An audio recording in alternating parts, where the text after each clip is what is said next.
जय श्री कृष्ण दोस्तों, राधे राधे। आज मैं आपके लिए लेकर के आई हूँ बृहस्पतिवार व्रत की कथा। बृहस्पतिवार व्रत को करने की विधि एवं कथा। बृहस्पतिवार व्रत जो भी स्त्री पुरुष करते हैं उन्हें एक दिन में एक ही समय भोजन करना चाहिए। भगवान बृहस्पति का पूजन करते हैं तो नमक का उपयोग बिल्कुल भी नहीं करना चाहिए।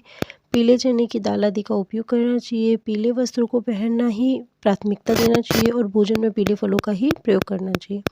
पीले चंदन से भगवान की पूजा करना चाहिए और पूजन के बाद भगवान की प्रेम पूर्वक कहानी सुननी चाहिए। और व्रत का संकल्प करते समय ये मन में दृढ़ निश्चय होना चाहिए कि भगवान बृहस्पतिदेव हमारी सारी इच्छाएं अवश्य ही पूर्ण करेंगे। स्त्रियों के लिए यह व्रत काफ़ी फलदायक होता है और स्त्री पुरुष दोनों ही इस व्रत को कर सकते हैं। केले के पूजन का इस व्रत में विशेष महत्व होता है क्योंकि इस केले के वृक्ष की जड़ों में भगवान विष्णु का निवास माना जाता है। अब कहते हैं बृहस्पतिवार की व्रत की कथा। एक समय की बात है, भारतवर्ष में एक राजा राज्य करता था। वह बड़ा ही प्रतापी और दानी था। वह प्रतिदिन मंदिर में दर्शन करने जाता, ब्राह्मण और गुरु की सेवा किया करता था। उसके द्वार से कोई निराश होकर के नहीं लौटता था तथा वह प्रत्येक बृहस्पतिवार को व्रत रखता और पूजन करता था। हर दिन गरीबों की सहायता करता था, परंतु यह सब बातें उनकी रानी को अच्छी नहीं लगती थी। वह न तो व्रत करती, न ही किसी को एक पैसा दान में दिया करती थी। राजा से भी ऐसा करने के लिए मना किया करती थी।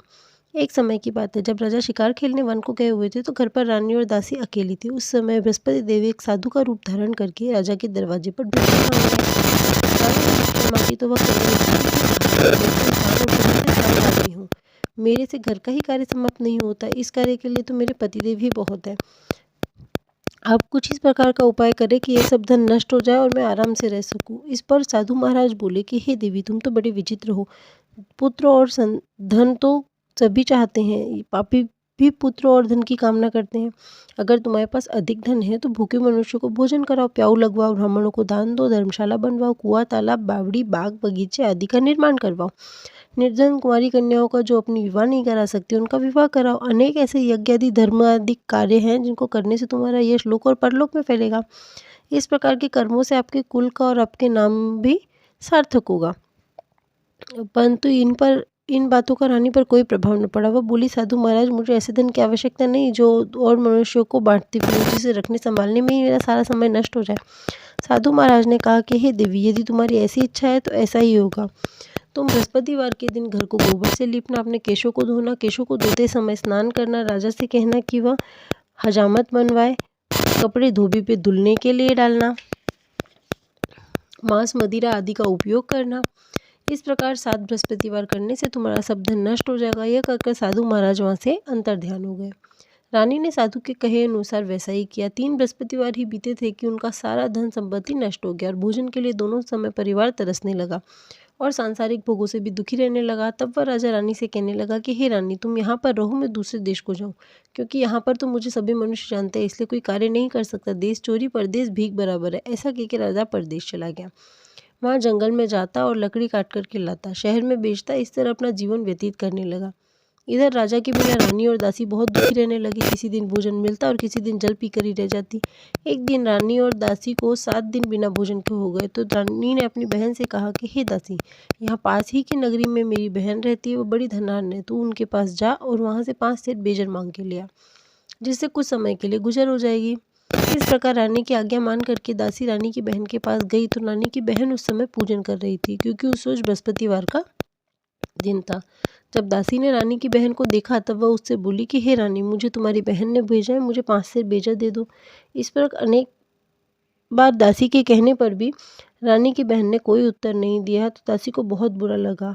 वो क्रोधवश लौट करके अपने गाँव आ गई और रानी से बोली कि हे रानी, तुम्हारी बहन तो बड़ी आदमी स्त्री है, वो छोटे लोगों से बात ही नहीं करती। मैंने उन्हें कितनी बार आवाज़ लगाई किंतु उन्होंने मुझे कोई उत्तर नहीं दिया, इसलिए मैं वापस चली आई। रानी इस पर बोली कि हे दासी, इसमें उसका कोई दोष नहीं है। जब बुरा वक्त आता है तो कोई सहारा नहीं देता। अच्छे बुरे का समय भी पता भी विपत्ति में ही लगता है। जो ईश्वर की इच्छा होगी वही होगी, यह सब हमारे भाग्य का दोष है। उधर रानी की बहन ने सोचा मेरी बहन की दासी आई थी, परंतु मैं उसे कुछ न बोली, वो बहुत दुखी हुई होगी। ये सोच कर के वो कथा को सुनने के बाद में विष्णु भगवान का पूजन समाप्त कर अपनी बहन के घर चल दी और आकर के अपनी बहन से कहने लगी कि हे बहन, मैं बृहस्पतिवार का व्रत कर रही थी, जब तुम्हारी दासी आई, परंतु जब तक कथा होती है तब तक न उठते हैं न कुछ बोलते, इसलिए मैं कुछ न बोली। कहो दासी क्यों आई थी? रानी बोली कि हे बहन, हमारे घर अनाज नहीं था। वैसे तुमसे कोई बात छिपी नहीं है, इस कारण मैंने दासी को तुम्हारे पास 5 सेर बीजर लेने के लिए भेजा था। रानी की बहन बोली, बृहस्पति भगवान सबकी मनोकामना पूरी करते, देखो शायद तुम्हारे घर में अनाज रखा हो। इस प्रकार का वचन जब रानी ने सुना तो घर के अंदर गई, वहाँ से उसे एक घड़ा बेजर का भरा मिल गया। तब वह रानी और बांदी बहुत खुश हुई। दासी कहने लगी कि हे रानी, देखो वैसे हमको भोजन नहीं मिलता तो हम रोज ही व्रत करते हैं, अब इनसे व्रत की विधि और कथा पूछ ली जाए तो उसे हम भी क्या करेंगे। रानी ने अपनी बहन से पूछा कि हे बहन, बृहस्पतिवार के व्रत के क्या नियम है। तब रानी की बहन ने बताया कि बृहस्पतिवार के व्रत में चने की दाल और मुनक्का से विष्णु भगवान का केले की जड़ में पूजन करते हैं, दीपक जलाते हैं, पीला भोजन करते हैं, कथा सुनते हैं। इस प्रकार करने से गुरु भगवान प्रसन्न होते हैं, अन्न पुत्र धन देते हैं, मनोकामना पूरी करते हैं। इस प्रकार रानी और दासी दोनों ने निश्चय किया कि बृहस्पतिवार भगवान का पूजन जरूर करेंगे। 7 रोज बाद जब बृहस्पतिवार आया तो उन्होंने व्रत रखा है, गुड़सल में जाकर के चना गुड़ और गुड़ बीन लाई, उनकी उसकी दाल से केले की जड़ का पूजन किया, विष्णु भगवान का पूजन किया। तो अब पीला भोजन कहाँ से आए, बड़ी चिंता में थे दोनों, किंतु गुरु भगवान उन दोनों से प्रसन्न थे। अतः 2 थालों में सुंदर भोजन लेकर के आए और दासी को देकर बोले कि हे दासी, ये तुम्हारे और रानी के लिए भोजन है, तुम दोनों कर लेना। दासी भोजन पाकर के बड़ी प्रसन्न हुई और रानी से बोली, चलो रानी जी भोजन कर लो। रानी को इस विषय में कुछ पता नहीं था, इसलिए वह दासी से बोली, तू ये भोजन कर, क्यों तू हमारी व्यर्थ में हंसी उड़ाती है। दासी बोली कि एक महात्मा भोजन दे गए हैं। रानी कहने लगी कि वह तुम्हारे लिए ही दे गया है, तुम ही कर। दासी ने कहा कि वह महात्मा हम दोनों को 2 थालों में भोजन दे गया, इसलिए हम और तुम दोनों ही साथ साथ भोजन करेंगे। इस प्रकार रानी और बांदी दोनों ने गुरु भगवान को नमस्कार कर भोजन प्रारंभ किया। अब वह प्रत्येक बृहस्पतिवार को गुरु भगवान का व्रत और विष्णु भगवान का पूजन करने लगी। बृहस्पति भगवान की कृपा से रानी और दासी के पास धन हो गया। रानी किंतु फिर उसी प्रकार आलस्य करने लगी। तब दासी बोले, देखो रानी, तुम पहले भी इसी प्रकार आलस्य करती थी, तुम्हें धन रखने में कष्ट होता था, इस कारण हमारा सारा धन नष्ट हो गया। अब गुरु भगवान की कृपा से धन मिला है तो हमें दान पुण्य करना चाहिए। दान में भूखे मनुष्यों को भोजन दो, प्याऊ लगवाओ, ब्राह्मणों को दान दो, कुआं तालाब बावड़ी आदि का निर्माण करो, मंदिर और पाठशाला बनवा करके दान दो, कुंवारी कन्याओं को विवाह कराओ, धन को शुभ कार्य में खर्च करे, जिससे तुम्हारे कुल का यश बढ़े और स्वर्ग की प्राप्ति हो, पितृ प्रसन्न हो। तब रानी ने इस प्रकार के कर्म करने प्रारंभ कर दिए तो काफ़ी यश फैलने लगा। एक दिन रानी और दासी विचार करने लगे, न जाने राजा किस दशा में होंगे, उनकी कोई खोज खबर नहीं है। गुरु भगवान से उन्होंने प्रार्थना की तो एक दिन भगवान ने रात्रि में राजा से स्वप्न में कहा कि हे राजा, उठ सो, रानी तुझको याद करती है, अपने देश को चला जा। राजा प्रातःकाल उठा और विचार करने लगा, स्त्री तो खाने और पहनने की ही साथी होती है, पर भगवान की आज्ञा मान करके वह नगर के निकट चलने के लिए तैयार हुआ। इससे पूर्व जब राजा परदेश चला गया था तो परदेश में दुखी रहने लगा। प्रतिदिन जंगल में से लकड़ी काट करके लाता और शहर में बेच करके अपने दुखी जीवन को बड़ी कठिनता से व्यतीत करता था। एक दिन राजा दुखी होकर के अपनी पुरानी बातों को याद करके रोने लगा। तब उस जंगल में बृहस्पति देव एक साधु का रूप धारण करके आए और राजा के पास आकर के बोले कि हे लकड़हारे, तुम इस इंसान जंगल में चिंतामग्न क्यों बैठे हो, मुझे भी बताओ। यह सुनकर के राजा के नेत्रों में जल भर आया और साधु की वंदना कर बोला कि हे प्रभु, आप तो सब कुछ जानने वाले हो। इतना कह करके साधु को नमस्कार करते हुए उन्होंने अपनी सारी आप बीती कह सुनाई। साधु ने राजा की आप बीती सुनकर के उससे कहा कि तू चिंता मत कर, तेरी स्त्री ने बृहस्पति भगवान का निरादर किया था, जिसके कारण उन्होंने रुष्ट होकर के तुम्हारी ये दशा कर दी थी, किंतु अब तू चिंता मत कर, तेरी स्त्री अब पूजा पाठ करने लगी है, अब सब कुछ ठीक हो जाएगा। और साधु महाराज ने कहा कि तुम बृहस्पति भगवान का व्रत प्रारंभ कर दो। तुम मेरा कहना मान करके चने की दाल और गुड़ को जल के लोटे में डाल करके केले का पूजन करो, फिर कथा को और सुनो, बृहस्पति भगवान तुम्हारी सारी मनोकामना को पूरा करेंगे।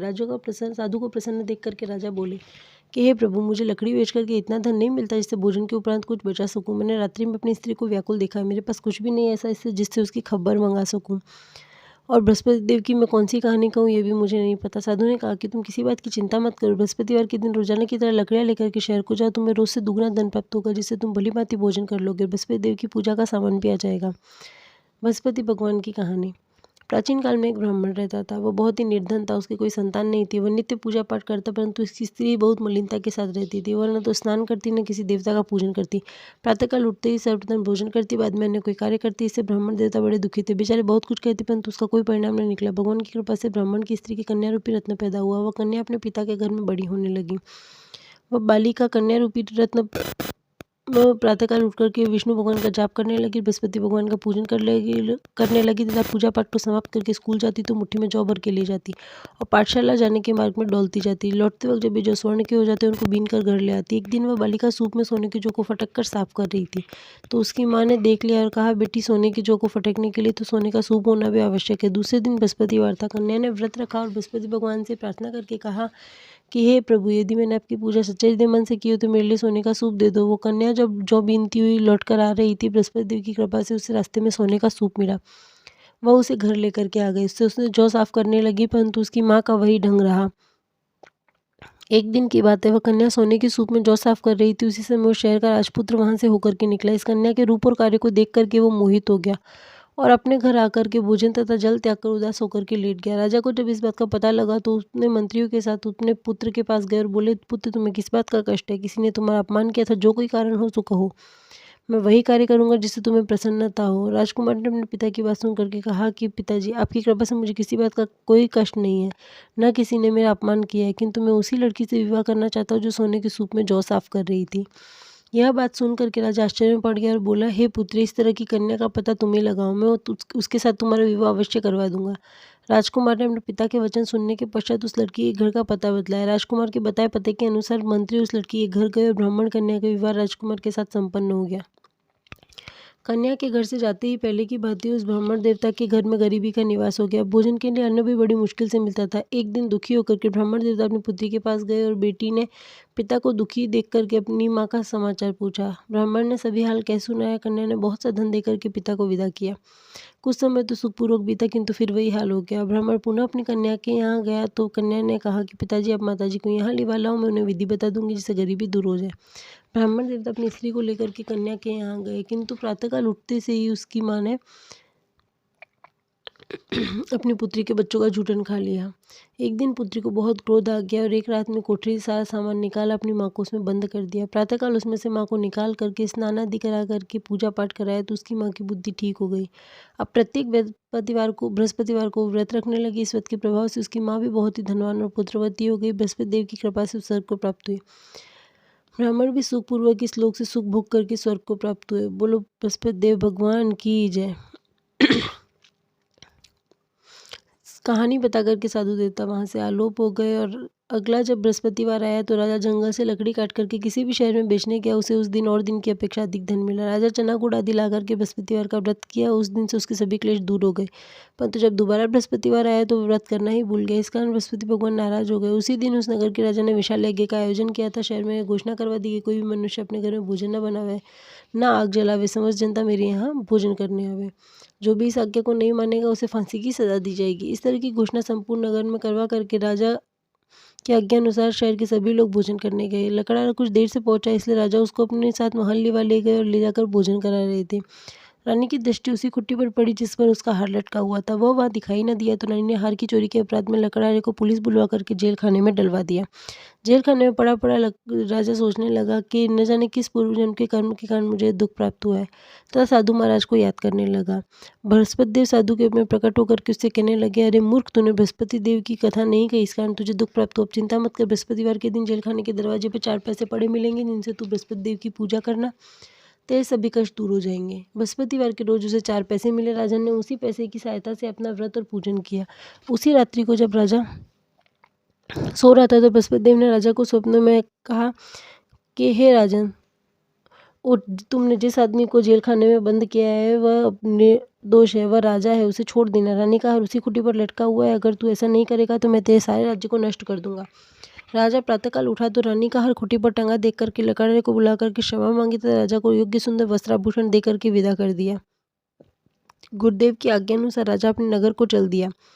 राजा जब नगर के निकट पहुंचा तो उसे बड़ा ही आश्चर्य हुआ। नगर में पहले से अधिक बाग, तालाब, कुएं, मंदिर, बहुत सी धर्मशाला आदि बने हुए थे। राजा ने पूछा, यह सब किसका है? तब नगर के लोग कहने लगे, यह सब रानी और बांदी के हैं।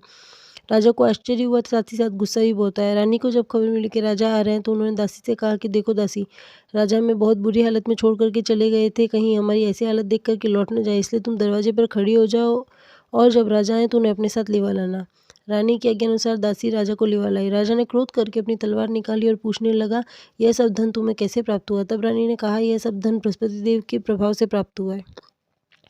राजा ने निश्चय किया कि 7 रोज बाद तो सभी बृहस्पति देव का पूजन करते हैं, परंतु मैं रोजाना दिन में 3 बार कहानी कहा किया करूंगा तो रोज व्रत किया करूंगा। अब हर समय राजा के दुपट्टे में चने की दाल बंधी रहती, दिन में 3 बार कहानी कहते तथा इस प्रकार राजा ने एक दिन विचार किया कि चलो अपनी बहन के यहाँ हुआ वह तथा घोड़े पर सवार हो चलने लगे। मार्ग में देखा कुछ आदमी एक मुर्दे को लिए जा रहे हैं। उन्हें रोककर कहने लगे, भाइयों, मेरी बृहस्पतिवार की कथा सुन लो। वो बोले, लो, हमारा आदमी मर गया, इसे अपनी कथा की पड़ी है। किंतु कुछ बोले, अच्छा कहो, हम तुम्हारी कथा भी सुनेंगे। राजा ने दाल निकाली। जब कथा आदि हुई तो मुर्दा हिलने लगा। जब कथा समाप्त हुई तो राम राम कह के मुर्दा मनुष्य उठ खड़ा हुआ। आगे जब चला तो एक किसान खेत में हथ चलाता हुआ मिला। उससे बोला कि भैया मेरी कहानी सुन लो। तो किसान बोला, जब तक मैं तेरी कहानी सुनूंगा तब तक 4 हरैया जोत लूँगा, जा अपनी कथा किसी और को सुनाना। राजा इस तरह आगे चलने लगा। राजा के हटते ही बैल पछाड़ खा के नीचे गिर गया और किसान के पेट में बड़ी जोरों का दर्द होने लगा। उसी समय उसकी माँ रोटी लेकर के आई। जब उसने देखा तो अपने पुत्र से सब हाल पूछा और बेटे ने सब हाल कह दिया। तो बुढ़िया दौड़ी दौड़ी उस घुड़सवार के पास गई, बोली कि मैं तुम्हारी कथा सुनूंगी, तुम अपनी कथा कहो तथा मेरे खेत पे चलकर ही कहना। राजा ने बुढ़िया के खेत पे जाकर के कथा कही, जिससे सुनते ही बैल उठ खड़े हुए। किसान के पेट का दर्द बंद हो गया। राजा जब अपनी बहन के घर पहुंचा तो बहन ने भाई की खूब मेहमानी की। दूसरे रोज प्रातःकाल राजा उठ करके देखने लगे कि सभी लोग भोजन कर रहे हैं। तो राजा ने बहन से कहा, ऐसा कोई मनुष्य नहीं जिसने भोजन न किया, मेरी बृहस्पतिवार की कहानी सुन ले। बहन बोली, भैया यह देश ऐसा ही है, पहले लोग यहाँ भोजन करते हैं, बाद में अन्य कार्य करते हैं। यदि कोई पड़ोस में हो तो देखाऊं। ऐसा कह के वो देखने चली गई, परंतु उसे कोई व्यक्ति न मिला। अंत में वह एक कुमार के घर गई, जहाँ 3 रोज से किसी ने भोजन नहीं किया था, क्योंकि उसका लड़का बीमार था। रानी ने अपने भाई की कहानी सुनने के लिए कुमार से कहा, वह तैयार हो गया। राजा ने जाकर के बृहस्पतिवार की कथा कही, जिसको सुनते ही उसका लड़का ठीक हो गया। अब तो राजा की चारों ओर प्रशंसा होने लगी। एक रोज राजा ने अपनी बहन से कहा कि हम अपने घर को जाएंगे, तुम भी तैयार हो जाओ। राजा की बहन ने अपनी सास से कहा, तो सास ने कहा, चली जा, किंतु किसी बालक को मत लेकर के जाना, क्योंकि तुम्हारे भाई की कोई औलाद नहीं है। भैया राजा की बहन ने अपने भाई से कहा कि मैं चलूंगी, किंतु कोई बालक नहीं जाएगा। तो राजा ने कहा कि जब कोई बालक ही नहीं चलेगा तो तुम चल के क्या करोगी। बड़े दुखी मन से राजा अपने नगर को लौट आया। राजा ने अपनी रानी से कहा कि हम निर्वंशी राजा है, हमारा मुख देखने का धर्म नहीं है, कुछ भोजन आदि नहीं किया। रानी बोली कि हे प्रभु, बृहस्पति देव ने हमें सब कुछ दिया है, तो औलाद भी अवश्य देंगे। उसी रात को बृहस्पति देव ने राजा को स्वप्न में कहा कि हे राजा, सभी सोच त्याग दे, तेरी रानी गर्भ से है। राजा को सुनकर के बड़ी प्रसन्नता हुई। 9वें महीने में रानी के गर्भ से एक सुंदर पुत्र की प्राप्ति हुई। राजा बोले कि हे रानी, स्त्री बिना भोजन के रह सकती, बिना कहीं नहीं रह सकती, किंतु जब मेरी बहन आए तुम मुझसे कुछ न कहना। रानी ने सुनकर के हाँ कह दी। जब राजा की बहन आई तो रानी ने कहा, घोड़ा चढ़कर तो नहीं, गधा चढ़ी आई। तो राजा की बहन बोली कि भाभी, यदि मैं इस प्रकार न कहती तो तुम्हें औलाद किस प्रकार मिलती। बृहस्पति देव ऐसी ही हैं, जैसी जिसके मन में मनोकामना होती है सभी को पूर्ण करते हैं। जो सद्भावना पूर्वक बृहस्पतिवार का व्रत करता है, कथा पढ़ता है, सुनता है, दूसरों को सुनाता है, बृहस्पति देव उसकी सभी मनोकामना पूर्ण करता है। भगवान बृहस्पति देव उसकी सदैव रक्षा करते हैं। संसार में जो बृहस्पति देव का पूजन सच्चे हृदय से करता है, उसकी समस्त मनोकामनाएं पूरी करते हैं। बोलो बृहस्पति देव भगवान की जय। और कहानी पसंद आई तो चैनल को लाइक, शेयर एंड सब्सक्राइब